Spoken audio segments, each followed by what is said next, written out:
Assalamualaikum warahmatullahi wabarakatuh. Kali ini saya akan membuat sebuah tutorial menggunakan beberapa rumus di Microsoft Excel, yaitu rumus-rumus yang paling sering digunakan. Yaitu pertama-tama kita akan belajar menggunakan penomoran. Penomoran itu adalah memberikan nomor kepada beberapa kolom. Misalkan contohnya memberikan nomor 1, 2, 3, 4 sampai full. Namun menggunakan metode seperti ini memakan waktu yang lama apabila ada banyak penomoran yang harus dilakukan. Maka dari itu kita bisa menggunakan penomoran otomatis dengan cara mengisi 2 kolom terlebih dahulu. Kemudian komputer akan secara otomatis membuat penomoran dengan cara memblok 2 nomor awal, kemudian ditarik sampai yang diinginkan. Nah, kemudian penomoran akan otomatis dilakukan. Setelah dilakukan penomoran, kita akan menggunakan rumus conta dan conif. Apa sih rumus conta itu? Rumus conta itu adalah untuk menghitung ini. Kan di sini ada beberapa kolom yang kosong. Conta itu gunanya untuk menghitung kolom-kolom yang sudah berisi atau menghitung beberapa kolom yang sudah berisi. Nah, kita kasih contohnya begini. Nilai terisi misalkan sama dengan conta. Ini conta. Lalu kita blok kolom yang akan kita gunakan. Lalu pencet enter. Nah, di sini ada 8 kolom yang sudah terisi. Kalau kita hitung secara manual, 1, 2, 3, 4, 5, 6, 7, dan 8. Itu benar. Nah, kita juga bisa menggunakan metode seperti pada penomoran untuk menghitung nilai di sebelahnya, yaitu dengan cara mendrag saja. Nah, maka sudah otomatis nilai akan terisi. Kemudian conif.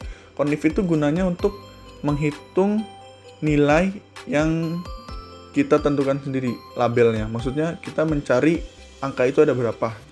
Ini saya kasih contoh saja. Sama dengan conif. Ini conif. Kita blok dulu.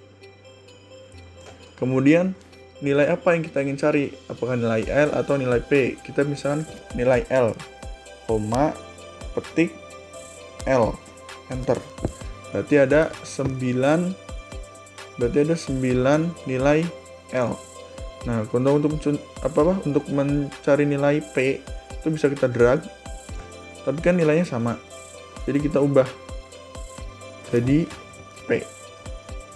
Enter. Nah, ada 2 seperti itu. Gampang bukan? Kemudian kita pindah ke rumus berikutnya, yaitu rumus sum dan average. Sum itu adalah penjumlahan dan average itu adalah nilai rata-rata. Cara menggunakannya itu sangat mudah. Nih, saya kasih contoh sama dengan sum.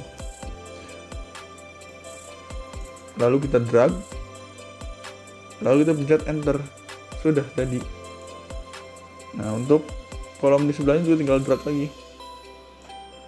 Nah, maka nilainya otomatis akan diketahui. Kalau average atau rata-rata kita bisa menggunakan dengan cara seperti ini. Sama dengan average. Lalu kita drag 3 nomor. Lalu pencet enter. Nah, maka nilai rata-rata sudah dapat diketahui. Untuk mencari nomor-nomor lainnya juga bisa digunakan metode drag langsung saja. Nah, maka semua nilai sudah diketahui.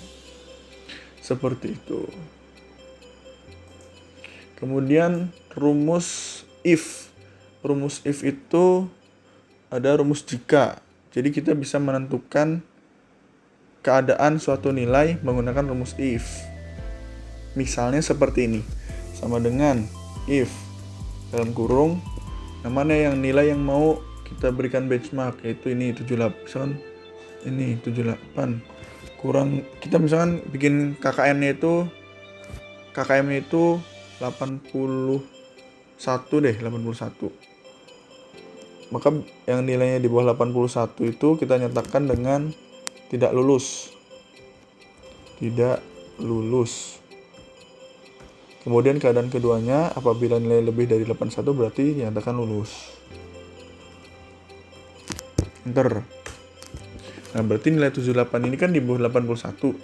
Maka nilai ini dinyatakan tidak lulus. Kemudian kita drag lagi ke bawah. Nah, maka otomatis dilihat nilai yang di bawah 81 otomatis akan dinyatakan tidak lulus, seperti itu.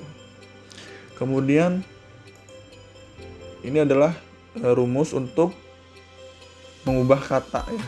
Jadi misalnya kita sudah nulis panjang, terus kita mau digedein semua, di kapital semua, maka langsung saja sama dengan upper, lalu kita blok, enter. Nah, maka semua huruf di sini akan menjadi huruf kapital semua. Kalau mau sebaliknya seperti apa? Maka seperti ini. Kita menggunakan rumus lower, sama dengan lower dalam kurung enter. Nah, maka semua hurufnya akan menjadi huruf kecil semua. Kemudian kalau mau membuat katanya itu hanya huruf depannya saja yang kapital, atau biasanya untuk judul kan seperti itu ya, kita menggunakan rumus proper, lalu kita brok. Nah, maka hasilnya seperti itu. Nah, itu adalah beberapa rumus yang paling sering digunakan dalam menggunakan Microsoft Excel. Semoga membantu. Terima kasih. Mohon maaf apabila ada kekurangan. Assalamualaikum warahmatullahi wabarakatuh.